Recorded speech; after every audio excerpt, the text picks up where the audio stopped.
Chào mừng các bạn đã quay trở lại với kênh của mình. Hôm nay mình sẽ chia sẻ cho các bạn một món, đó là món bún sườn cà chua thơm. Thì món này á, mình sẽ chỉ cho các bạn, hướng dẫn cho các bạn là cách làm cho sườn nó mềm nè, và chỉ vỏn vẹn trong 30 phút thôi là các bạn đã có một bữa sáng hoặc là một bữa ăn cho gia đình mình với món bún sườn này rồi nha. Ok, bây giờ thì cùng mình vào bếp thôi. Nguyên liệu chính của mình ngày hôm nay đó chính là sườn. Sườn này mình chuẩn bị ở đây đó là 700g sườn nha, bún tươi nè. Ngoài ra thì mình sẽ có rau xà lách, rau thơm nè, thơm còn gọi là dứa đó nha mọi người, hành tây và 3 quả cà chua. Gia vị của mình thì sẽ gồm có là đường, muối, nước mắm, hạt nêm, dầu ăn, bột ngọt và mình sẽ có là tỏi, hành, gừng và ớt nữa nha. Bây giờ thì mình cùng sơ chế nguyên liệu thôi. Bây giờ thì mình sẽ bắt đầu rửa sườn nha. Mình sẽ rửa sườn qua bằng nước muối trước, nước muối pha loãng trước ha. Mình sẽ rửa sơ qua rồi tí nữa mình sẽ đi đem luộc để cho cái sườn của mình nó sẽ không còn cái mùi hôi nữa nha. Trước khi mà cho sườn vô luộc thì mình sẽ cho vào đây là hành tím và gừng đập dập nha. Hành tím và gừng mình đều đập dập hết. Mình sẽ cho vào đây để nó sẽ khử được cái mùi của sườn á. Và sau đó mình sẽ cho sườn vào, mình sẽ luộc tầm 2 phút nha. Mình sẽ luộc sườn qua trong vòng là 2 phút. Mình sẽ lấy ra 2 quả cà chua, trước tiên mình sẽ cắt hình chữ thập để tí nữa mình sẽ luộc trần sơ qua để mình cắt hạt lựu ha. Mình sẽ cắt hình chữ thập giống vậy nha. Đó, mình để tí nữa mình trần qua với nước sôi để mình cắt hạt lựu. Về phần quả cà chua còn lại á, thì mình sẽ cắt khúc nha, cắt múi câu á. Mình sẽ cắt thành từng múi câu ha. Tiếp theo thì mình sẽ cắt tới thơm luôn ha. Thơm của mình thì mình sẽ cắt từng lát nha. Thơm thì mình sẽ cắt từng khúc như vậy nha, từng miếng như vậy để tí nữa mình xào chung với cà chua. Tiếp theo thì mình sẽ cắt hành tây nha. Bây giờ hành tây này mình sẽ cắt chỉ khúc.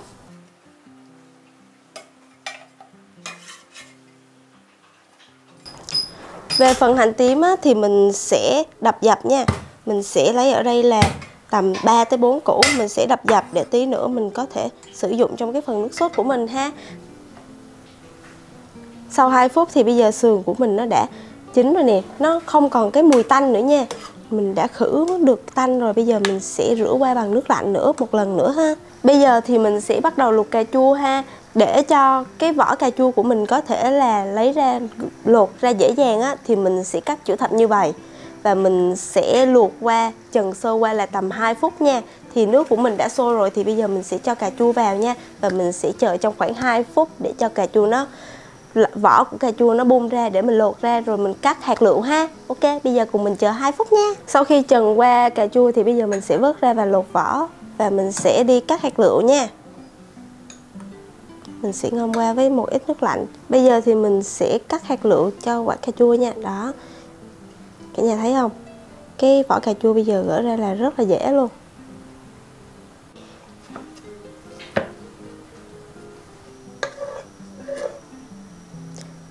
Tỏi ở đây thì mọi người dùng cho mình là 3 tép thôi nha, vừa đủ thôi. Rồi bây giờ làm dầu đã chín thì mình sẽ cho tỏi và hành vào.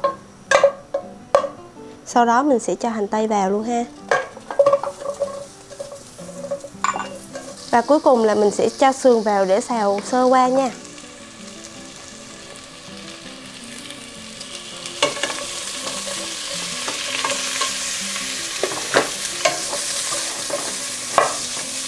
Những cái phần mỡ của sườn á, nó cũng sẽ ra dầu, cho nên là cái lúc mà đầu mình cho dầu mình cũng không cần cho quá nhiều ha. Xào cho đến khi nó vàng xíu lên là được. Tiếp đến là mình sẽ cho cái phần cà chua hồi nãy mình cắt hạt lựu vào ha. Cả phần nước của cà chua luôn. Mình sẽ cho vào đây là 1 muỗng cà phê đường nè, 1 muỗng cà phê muối,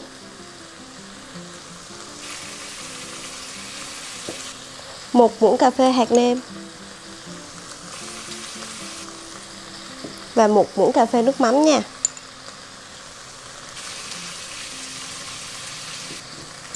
Đảo đều lên.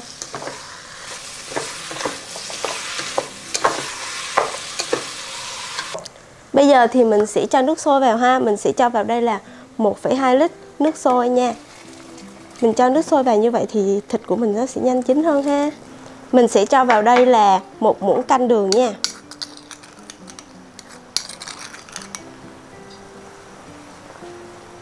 Tiếp đến là mình sẽ cho vào đây là nửa muỗng canh muối, nửa muỗng canh bột ngọt nha. Thêm vào đây là nửa muỗng canh hạt nêm. Và cuối cùng mình sẽ cho vào đây là 1 muỗng canh nước mắm ha. Dầu của mình nóng lên thì mình sẽ cho cà chua vào nha.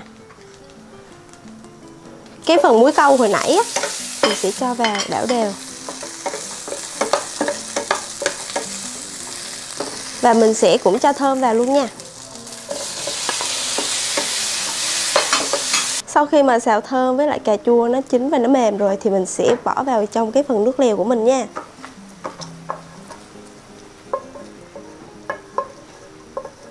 Đó, bây giờ là phần nước dùng của mình nó càng dậy mùi thơm lên ha. Bây giờ nồi nước dùng của mình đã sôi sùng sục như vậy rồi nè. Bây giờ mình sẽ bắt đầu trang trí thôi nha. Và mình sẽ cùng thưởng thức thôi nào.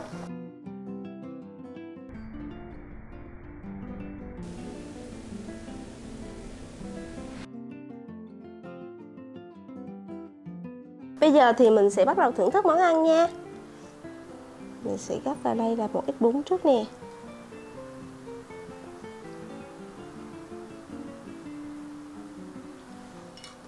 Tiếp đến là chan phần nước dùng ha. Thêm một ít thơm, cà chua. Nhìn rất là phong phú luôn á.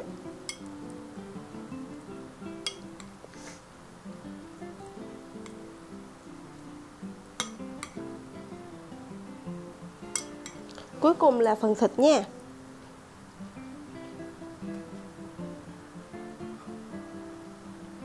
Bây giờ thì mình sẽ thưởng thức thử nha mọi người.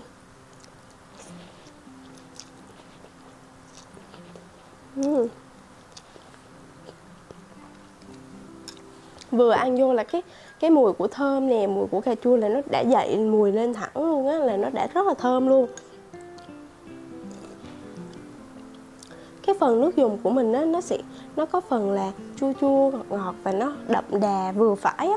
Còn nhà nào mà mình nghĩ là nếu thích ăn đậm đà hơn nữa á, thì lúc nêm nếm thì sẽ gia giảm gia vị cho phù hợp hơn. Bây giờ mình sẽ thử cái phần sườn này nha.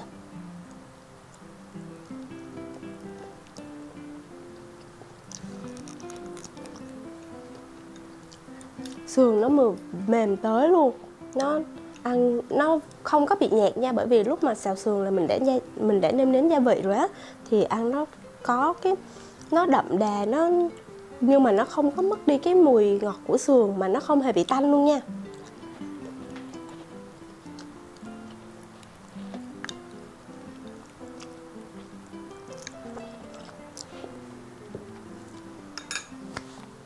Vậy là món bún sườn cà chua của mình đã hoàn thành rồi. Nếu mà bạn nào thích thì nhớ cho mình một like, một share, một comment nha. Nếu mà các bạn làm thành công cũng bình luận cho mình biết nữa nha. Ok, chúc các bạn thành công. Bye bye và hẹn gặp lại các bạn vào